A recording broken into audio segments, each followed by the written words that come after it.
কল্পনা করুন, আজকের দিনটি বছরের সবথেকে আনন্দের দিন।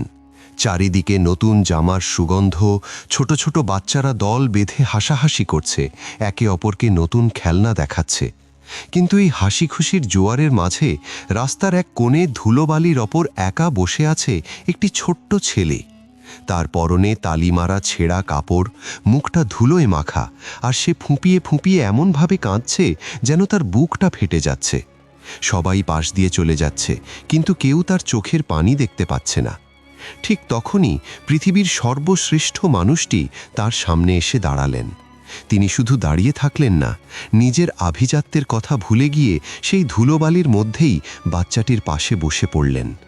আজ আমি আপনাদের এমন এক গল্প শোনাব যা শুনলে আপনার বুকটা হু হু করে উঠবে। এটি একটি এতিম শিশু আর আমাদের প্রিয় নবীজির অমর এক কাহিনী। মদিনার সেই ঈদের সকালটা ছিল সত্যিই জাদুকরী। চারিদিকের আকাশ বাতাস আল্লাহু আকবার ধ্বনিতে মুখরিত। মদিনার সরু অলিগলি দিয়ে বয়ে যাচ্ছে আতর আর ঘরে তৈরি সুস্বাদু খাবারের মিষ্টি সুবাস। আমাদের প্রিয় নবী হজরত মুহাম্মদ সাল্লাল্লাহু আলাইহি ওয়াসাল্লাম ঈদের নামাজ শেষ করে সাহাবীদের সাথে কুলাকুলি করছিলেন, সবার সাথে কুশল বিনিময় করছিলেন। আপনারা তো জানেনই নবীজি শিশুদের কতটা পাগলের মতো ভালোবাসতেন। পথে কোনো শিশুকে দেখলেই তিনি তার মাথায় হাত রাখতেন, পকেট থেকে হয়তো কিছু বের করে দিতেন। তার কাছে এই ছোট ছোট মুখগুলো ছিল জান্নাতের ফুলের মতো। হাঁটতে হাঁটতে তিনি দেখলেন সাহাবীদের ছোট ছোট ছেলে মেয়েরা নতুন রঙিন জামা পরে দৌড়াদৌড়ি করছে। কেউ হয়তো নতুন জুতো পেয়েছে, কেউ হয়তো নতুন লাটিম।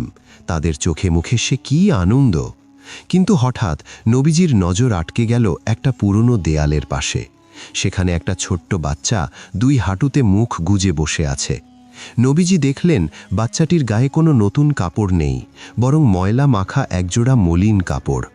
অন্য সব বাচ্চা যখন আকাশের দিকে তাকিয়ে খুশিতে চিৎকার করছে, এই ছেলেটি তখন মাটির দিকে তাকিয়ে ফুঁপিয়ে কাঁদছে। মনে হচ্ছিল পুরো পৃথিবীর দুঃখ যেন ওই ছোট্ট কাঁধ দুটোর ওপর চেপে বসেছে। রহমতের নবী আর দেরি করলেন না। তিনি ধীর পায়ে ছেলেটির কাছে গেলেন এবং পরম মমতায় তার কাঁধে হাত রাখলেন। তিনি একজন মহা ক্ষমতাধর রাষ্ট্রপ্রধান হিসাবে নয়, বরং একজন সাধারণ বাবার মতো বাচ্চাটির পাশে বসে পড়লেন। খুব নরম আর মিষ্টি সুরে জিজ্ঞেস করলেন, সোনামণি আমার, আজ তো ঈদের দিন, সবাই যখন খেলছে তুমি এখানে একা বসে কাঁদছ কেন? কি হয়েছে তোমার? ছেলেটি তখনও বুঝতে পারেনি তাকে কে প্রশ্ন করছে। সে মাথা না তুলে কাঁদতে কাঁদতে বলল, আমার বাবা উহুদ যুদ্ধে নবীজির সাথে লড়তে গিয়ে শহীদ হয়েছেন। বাবা মারা যাওয়ার পর মা অন্য একজনকে বিয়ে করেন, কিন্তু আমার সেই সৎ বাবা আমাদের সব কেড়ে নিয়ে আমাকে বাড়ি থেকে বের করে দিয়েছেন। আজ আমার থাকার জায়গা নেই, পেটে এক ফোঁটা দানা পানি নেই। যখন দেখি অন্য বাচ্চারা তাদের বাবার হাত ধরে ঘুরছে, তখন আমার কলিজাটা ফেটে যায়। মনে হয় আজ যদি আমার বাবা বেঁচে থাকত, তবে আমিও এমন ধুলোয় বসে থাকতাম না। বাচ্চাটির এই করুণ কথাগুলো শুনে নবীজির দু চোখ বেয়ে টপ টপ করে পানি পড়তে লাগল।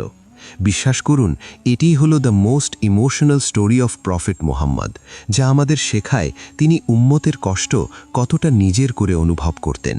নবীজি সাল্লাল্লাহু আলাইহি ওয়াসাল্লাম তখনই ছেলেটির হাত ধরলেন এবং বললেন, কেঁদো না বাবা, চোখ মোছো।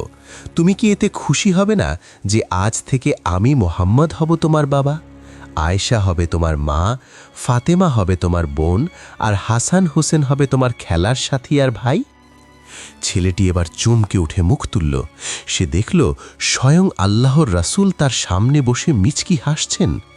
যে মানুষটিকে এক নজর দেখার জন্য সারা পৃথিবীর মানুষ ব্যাকুল, তিনি আজ তাকে আপন সন্তান হিসেবে গ্রহণ করছেন। মুহূর্তের মধ্যে ছেলেটির সব দুঃখ যেন কর্পূরের মতো উড়ে গেল। এটাই ছিল সেই দিনকার প্রফেট মুহাম্মদের কাইন্ডেস্ট অ্যাক্ট বা নবীজির শ্রেষ্ঠ মহানুভবতা। তিনি ছেলেটির হাত ধরে তাকে নিজের ঘরে নিয়ে গেলেন। সেখানে তাকে পরম যত্নে গোসল করানো হলো, সুন্দর পোশাক পরিয়ে দেওয়া হলো এবং নিজ হাতে পেট ভরে খাওয়ানো হলো। কিছুক্ষণ পর যখন ছেলেটি রাজপুত্রের মতো সেজে মদিনার রাস্তায় বের হলো, অন্য বাচ্চারা তো অবাক। তারা দৌড়ে এসে জিজ্ঞেস করল, আরে, একটু আগে না তুমি ধুলোয় বসে কাঁদছিলে, এখন তোমাকে এত সুন্দর লাগছে কেন? কি এমন জাদুমন্ত্র হলো তোমার সাথে? ছেলেটি মাথা উঁচু করে বুক ফুলিয়ে গর্বের সাথে বলল, একটু আগে আমি এতিম ছিলাম, আমার কেউ ছিল না, কিন্তু এখন আমি এই দুনিয়ার শ্রেষ্ঠ বাবার সন্তান। নবীজি আমার বাবা, আয়েশা আমার মা, আর নবীজির ঘরই আমার ঠিকানা। এখন আমি কেন খুশি হব না বলো? বন্ধুরা, এই কাহিনী আমাদের চোখে আঙুল দিয়ে দেখিয়ে দেয় যে ইসলাম শুধু কপালে তিলক বা তসবি গোনার নাম নয়। ইসলাম হলো মানুষের পাশে দাঁড়ানোর নাম, এতিমের মাথায় হাত রাখার নাম। আমরা আজ দামি শপিং আর এলাহি খাওয়া দাওয়ায় এতই ব্যস্ত যে পাশের বাড়ির অসহায় শিশুটির খবর নেওয়ার সময় পাই না। আসুন এই ভিডিওটি দেখে আমরা অন্তত একজন অসহায় শিশুর মুখে হাসি ফোটানোর প্রতিজ্ঞা করি। গল্পটা শুনে কি আপনার বুকটা একটুও ভারী হয়ে ওঠেনি? যদি এই কাহিনীটি আপনার ভালো লেগে থাকে, তবে এই সওয়াবের কাজে শরিক হতে ভিডিওটি এখনই শেয়ার করে দিন।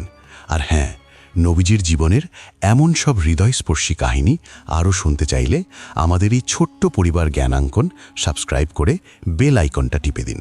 আপনারা সাবস্ক্রাইব না করলে আমি একা একা কার সাথে এই সুন্দর গল্পগুলো শেয়ার করব বলুন তো? দেখা হচ্ছে পরের ভিডিওতে। ততক্ষণ সবাই ভালো থাকুন। আল্লাহ হাফেজ।